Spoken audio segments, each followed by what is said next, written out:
It's called The View? It's called The View. It's not called The Facts. Yeah, but isn't it interesting that it's called, I mean, I don't think they meant this when Barbara Walters invented it a long time ago, but it's The View. Well, that's the problem in America. There is one view, right, and one that's clearly true opinion, and everybody else can go sit in the corner. The normally cheerful host was recently blindsided on air by an unexpected double team from Maher and Megyn Kelly, leaving her visibly disoriented. At times, she seemed completely lost, as if the conversation had slipped right out of her hands, yet she continued sipping her tea and surveying the set with a calm facade that couldn't hide the confusion in her eyes. The entire exchange felt more chaotic than a live broadcast gone awry, with the discussion coming across as scattered and disjointed, leaving viewers unsure what to make of it. They're disgusting. She's Anna Navarro in your wildest imagination. You could never solo host a show. You will only ever make it as part of an ensemble, and you could never hope to achieve the success that Tucker Carlson has. So you can sit in your little cheap seats all day long and enjoy your little negative henpecking, but your careers are going nowhere, and Tucker's... Maher and Kelly, two people who never back down, eventually confronted Sonny's tendency to try to control every conversation. Maher supplied his usual dry, sardonic wit, and Kelly made succinct, precise comments that hit home fast. Together, they turned Sonny's usual confidence into something shaky. It didn't appear to be a conversation. She was unprepared for what seemed to be a detailed analysis of her arguments. Well, because I got so many texts this week, because she attacked me the week before. Sure. So it was like, oh, Bill, I get you're enjoying the karma. First of all, I'm going to talk about this at the end of my show next week, teaser. But there is no fucking thing as karma, okay? Get over that.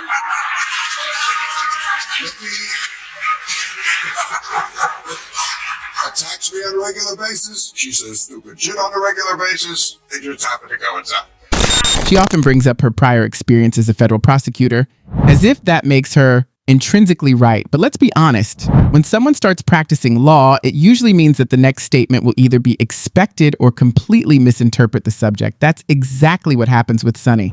She speaks with total confidence, even when nothing she says truly resonates. Hot mess that they air in the mornings, called The View, had to issue not one, not two, not three, but 4 corrections, legal corrections. 4 legal notes. Not to mention what they did at that debate, where once again, they tried to fact check only one side, and then when their fact checks got fact checked, they cowered. They cowered in fear. I mean...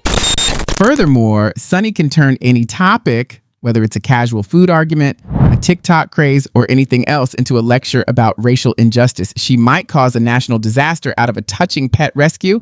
Her arguments often veer so far off course that even Whoopi, who is sat next to her, appeared exhausted. You want.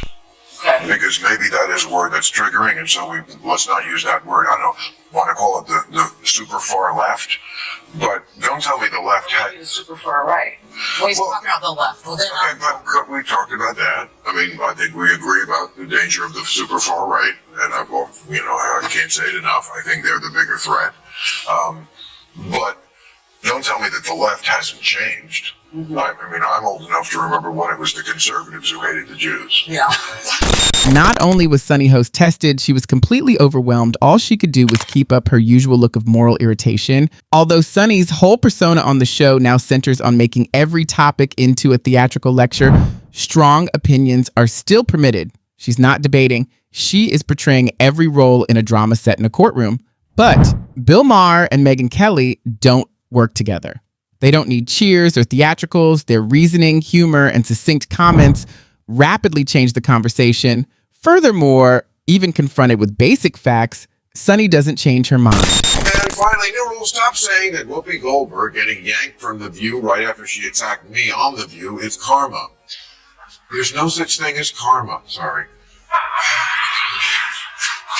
Sorry, but life is random. The only word to describe it when a big game hunter gets trampled by an elephant and then eaten by lions is hilarious.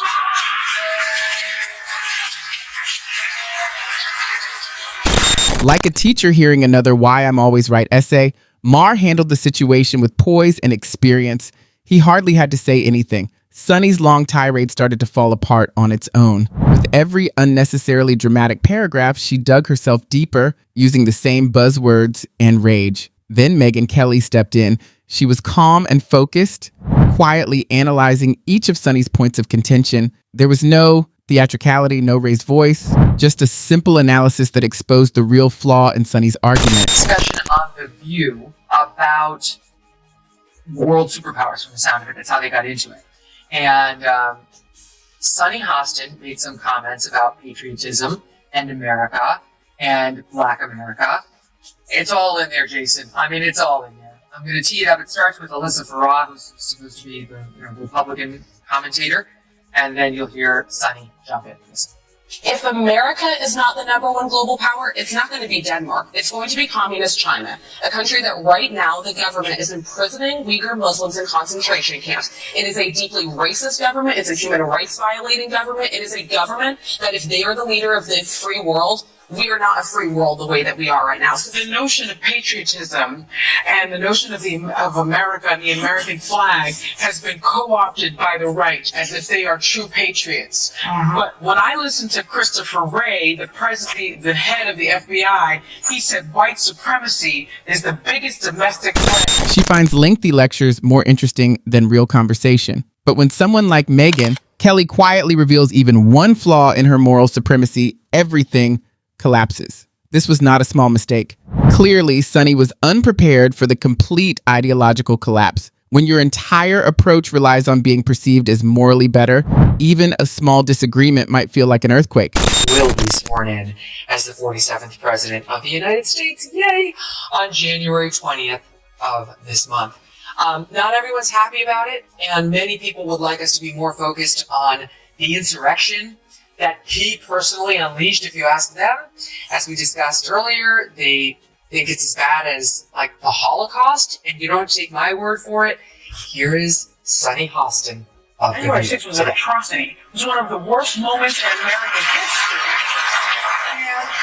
And when you think about the worst moments in American history, like World War II, things that happened, like the Holocaust, chattel slavery. Yeah, the January 6th is right up there next to the Holocaust. Furthermore, Sunny responds to Maher and Kelly as though she's hearing an alarm go off without even trying. Sunny's voice jumps at the sound of Megyn's name. Megyn's use of facts and cohesive speech, which the panel considers prohibited, is her greatest violation on The View. While Sunny gets upset at vague political talking points, she actually cites sources, lays out timings, and provides explanations without having a dramatic breakdown. Megyn calmly analyzes reality using simple, well-supported arguments.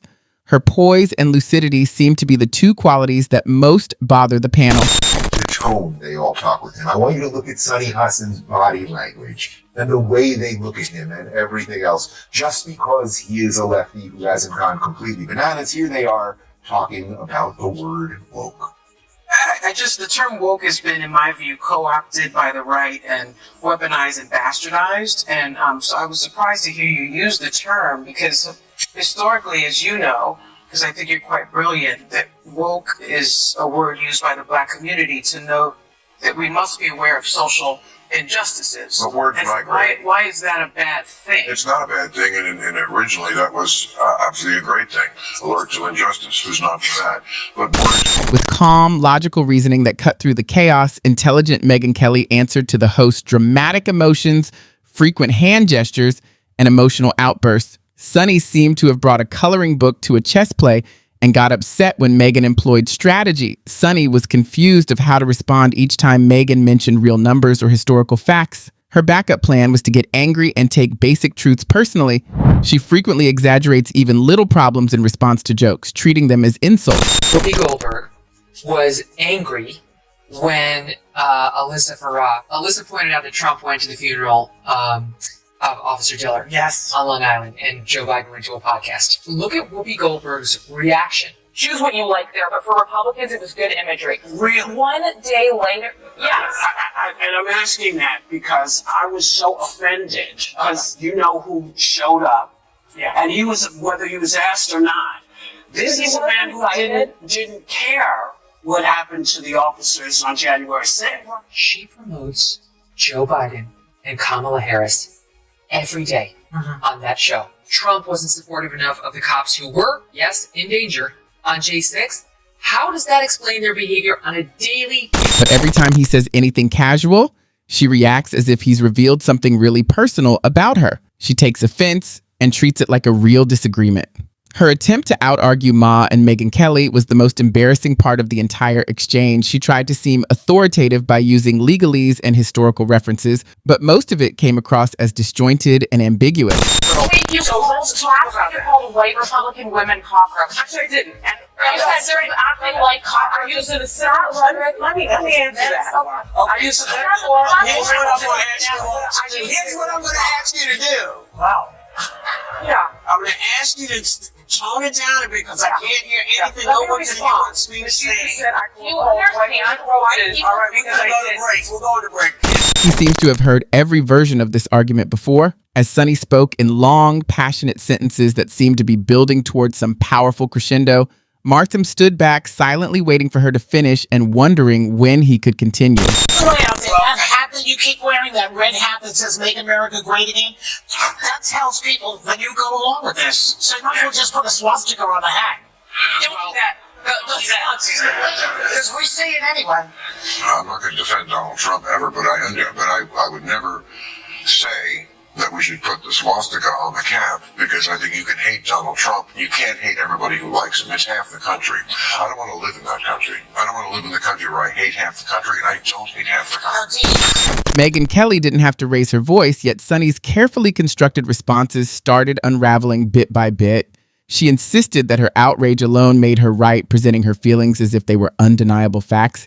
And rather than engaging in genuine debate, she often lectured and treated her opinions as final conclusions. The moment Megyn pushed back, Sonny shifted into a defensive, victim-like stance, claiming she was under attack instead of addressing the points raised. Meg calmly told her she wasn't convinced, which only heightened Sonny's reactions. By the end, there was no dramatic collapse, but her arguments had completely fallen apart. She simply couldn't maintain her position when her claims were challenged, and it was obvious to everyone watching.